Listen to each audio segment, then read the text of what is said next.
प्रस्तुत है स्वतंत्रता के 75 वर्ष पर विशेष श्रृंखला अमृत गाथा के अंतर्गत महान स्वतंत्रता सेनानियों की जीवनी पर आधारित रेडियो नाट्य वाचन। आज की कड़ी में आप सुनेंगे राणा बेनी माधव बख्श सिंह की जीवनी पर आधारित रेडियो नाट्य वाचन।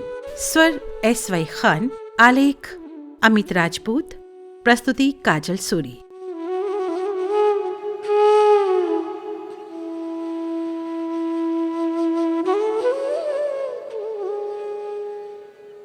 राणा बेनी माधव बख्श सिंह जन साधारण को 1857 की क्रांति के कुछ और साहसी महानायकों से जोड़ पाने में यूं तो इतिहास के नामचीन पंडित शायद भूल कर गए, लेकिन जन जन की वाणी पर आज भी उनका नाम अमर है। अंतर्वेद से उत्तर की ओर गंगा पार अवध प्रांत के रायबरेली जनपद में एक ऐसे ही वीर सूरमा है, राणा बेनी माधव बख्श सिंह, जिनका देश के पहले स्वतंत्रता संग्राम में योगदान अप्रतिम रहा। ऐसे में राणा बेनी माधव का रेखांकन करने का ये सबसे उचित समय है जब हम देश की आजादी का अमृत महोत्सव मना रहे हैं।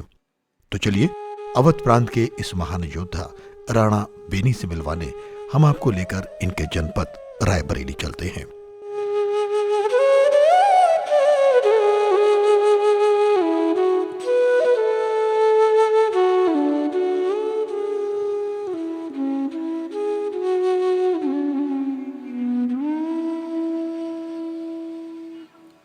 अवध प्रांत के दक्षिणी जनपदों में से एक जनपद रायबरेली, विशेषकर उसके वैसवाड़ा क्षेत्र की धरती बहुआयामी उपलब्धियों और अनेक गौरव गाथाओं से भरी पड़ी है, जो न केवल इतिहास बल्कि पुराणों में भी स्वर्ण अंकित है। गंगा, सई और लोन जैसी नदियों से अभिसिंचित अवध का ये भूभाग सदैव गौरवान्वित होता चला आया है। ऐसा ही एक गौरव साल 1805 ईस्वी की भादो वाली अमावस्या के दिन शंकरपुर गांव में राम नारायण सिंह के घर पुत्र रत्न के रूप में जन्म लिया, जिनका नाम था बेनी। तब राम नारायण को नहीं पता था कि उनका ये पुत्र बेनी आगे चलकर शंकरपुर की तालुका का न केवल तालुकदार होगा, बल्कि ये तो सिरमौर राणा बहादुर दिलेर जंग राणा बेनी माधव बख्श सिंह के रूप में हमेशा के लिए इतिहास में अमर अजर हो जाएगा। मर्दाना राणा बेनी माधव अदम्य साहस के मूर्त रूप थे। 20 से 2 भागों में बटी हुई उनकी रोबीली दाढ़ी, निश्चयी दृष्टि और गठीली लंबी नाक उनके व्यक्तित्व की शोभा थी। राणा साहब का चेहरा मोरा ऐसा था जैसे एक शेर का हो। इनके इन्हीं व्यक्तित्व के कारण शंकरपुर तालुका के तत्कालीन तालुकदार शिव प्रसाद सिंह ने अपने अंतिम समय राणा पर भरोसा जताकर इन्हें शंकरपुर का तालुकदार बना दिया। राणा बेनी माधव की तालुका में शंकरपुर के अलावा रामपुर, मलके गांव और अमाव की जागीरें भी शामिल थी, जिनमें कुल मिलाकर 239 गांव आते थे। राणा बेनी के पास 40,000 सैनिक, 2,000 घुड़सवार और कुल 80 तोपें थीं।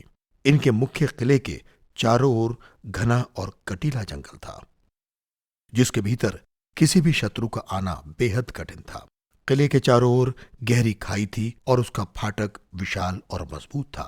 किले के भीतर राजभवन, दीवान खाना और जनानी हवेली बेहद कीमती साजो सामान से पटे हुए थे। चूंकि अंग्रेजों की राणा के किले पर शुरू से ही नजर गड़ी हुई थी, लिहाजा किले का यह वर्णन स्वयं अंग्रेज चार्ल्स वॉल ने किया था। महाभारत के पाठ को कुशलता और बड़ी रुचि से वाचने पर राणा सबका ध्यान बरबस अपनी ओर आकर्षित कर लिया करते थे। शिकार के बहुत शौकीन बेनी अद्वितीय प्रतिभाशाली थे। इनकी प्रतिभाओं का लोहा नवाब वाजिद अली शाह भी मानते थे। नवाब की बेगम हजरत महल तो बेनी माधव पर अटूट विश्वास रखती थी। शायद इसीलिए इन्हें वाजिद अली शाह की खास पेशकश पर नाजिम नियुक्त किया गया था। एक बार जब नवाब से बीड़ा लेकर राणा बेनी माधव कहीं लड़ाई पर गए तो वहां इन्होंने अद्भुत विजय हासिल की। इस पर नवाब वाजिद अली शाह ने इन्हें सिरमौर राणा बहादुर दिलेर जंग की उपाधि से विभूषित किया। इस तरह ये सिरमौर राणा बहादुर दिलेर जंग राणा बेनी माधव बख्श सिंह कहलाए गए।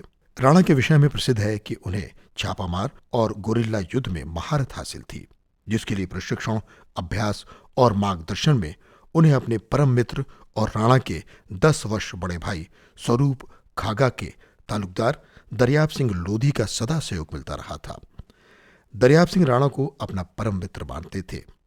दरियाब सिंह के अलावा डोंडिया खेड़ा रियासत के राजा राव राम बख्श सिंह इनके बड़े हितैषी मित्र थे। दोनों मित्रों का बराबर सहयोग राणा बेनी को हासिल था। 1857 की क्रांति में अंग्रेजों को देश से बाहर निकाल करने के सैन्य अभियान में उनके और भी खास सहयोगी थे, जिनमें सबसे पहला नाम इनके सेनापति वीरभद्र का आता है। दूसरा, रघुराज सिंह को राणा ने अपना दत्तक पुत्र अंगीकार किया और उसे ही अपनी समस्त सेना का कार्यभार सौंप दिया। इसके अलावा राणा के अंगरक्षक चंद्रिका सिंह, भोला सिंह, मतवाला सिंह और वीरा भी बड़े बहादुर लड़ाके थे।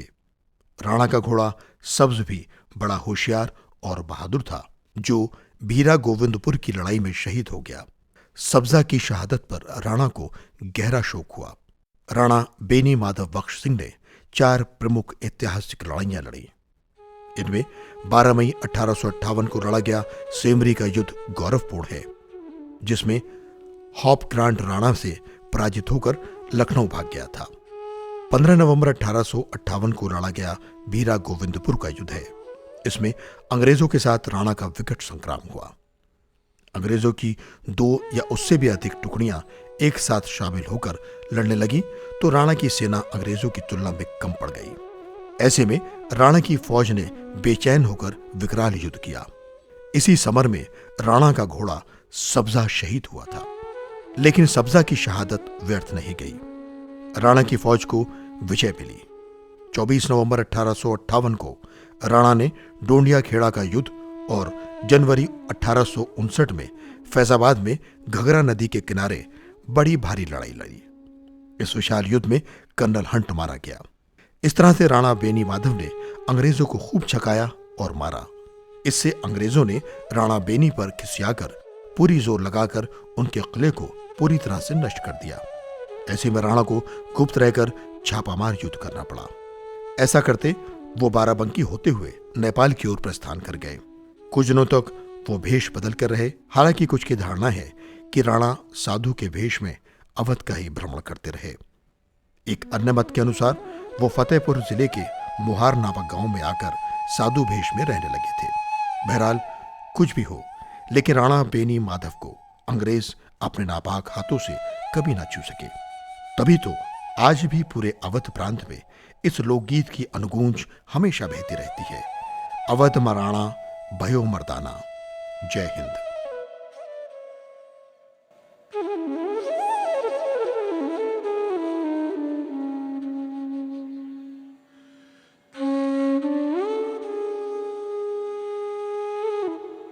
अमृत गाथा के अंतर्गत आज की कड़ी में आप सुन रहे थे स्वतंत्रता सेनानी राणा बेनी माधव बख्श सिंह की जीवनी पर आधारित रेडियो नाट्य वाचन। स्वर SY खान, आलेख अमित राजपूत, प्रस्तुति काजल सूरी।